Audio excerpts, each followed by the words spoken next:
Picture this.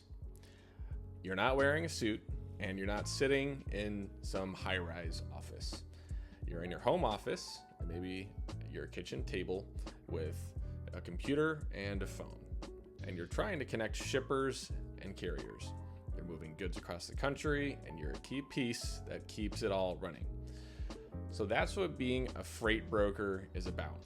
But here's the part that no one talks about. It's not easy, and it's not glamorous, and it's definitely not going to get you rich quick. It's challenging, it's unpredictable, it's demanding, and not everyone will make it. So today, I'm going to take you through what it takes to succeed as a freight broker, and you'll have to ask yourself, can you handle it? So maybe you've heard about how profitable freight brokering can be, and I've even posted a couple videos on my own. I don't even know how I expected to use this as a part of my video that quickly. I literally bought it for that sentence, but here we are. There's some cash. You know what? We'll use this as the thumbnail right now, okay? And yeah, it's true. You can make some good money.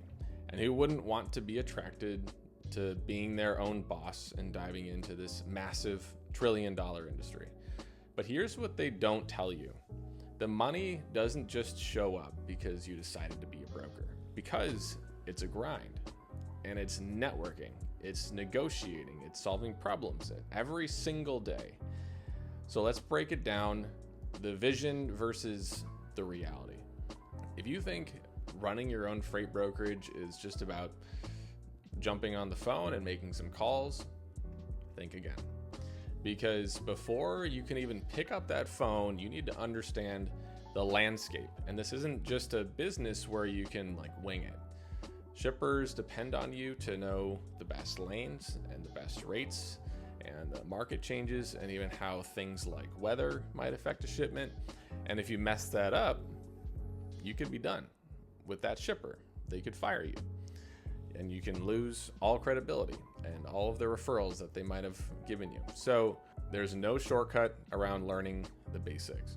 Now let's talk about the part that catches a lot of new freight brokers off guard, and that's the legal side. So don't let it intimidate you though. It's very teachable. You can't just wake up though one morning and decide to be a freight broker. You need something called a freight broker authority. And that means registering with the FMCSA and getting your surety bond and completing a bunch of paperwork.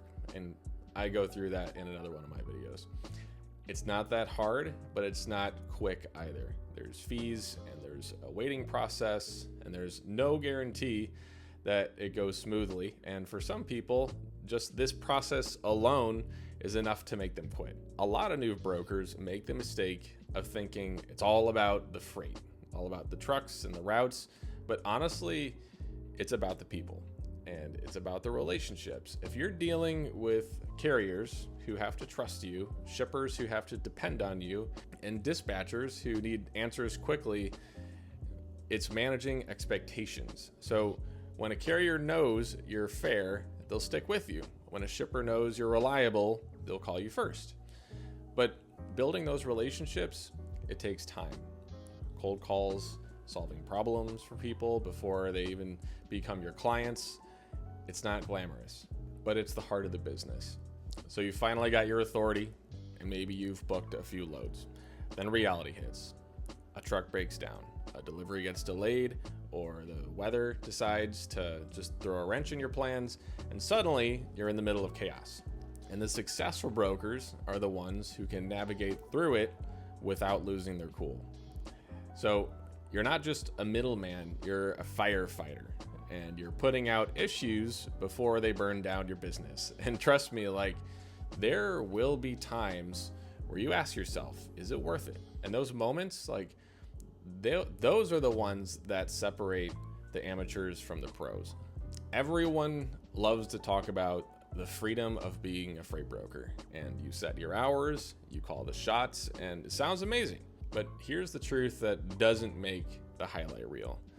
Freedom comes with the risk, and there's no steady paycheck, there's no guarantee, and when things are good, they're great. But when things are slow, it can get very tough and very dark very quickly. So you have to be ready for that uncertainty. And if you can handle the ups and downs, then the freedom really is worth it. But it's not for everyone. So why do people do it? Like, why take on all of this stress, all of this uncertainty? Because for those who make it, the rewards go far beyond just the money, at least for me. It's about building something for yourself. It's about control over your own life. You're not just another cog in the machine anymore. You're the one that makes things happen. And that's a feeling that's hard to beat. But getting there, it takes grit. So there you have it, like the untold reality of becoming a freight broker. It's not just a career, it's a test of your patience, of your skill, and your resilience. And after all of that, if you're still interested, shoot me a message, hop in Discord, let's chat, and we can see if this journey might be worth it for you.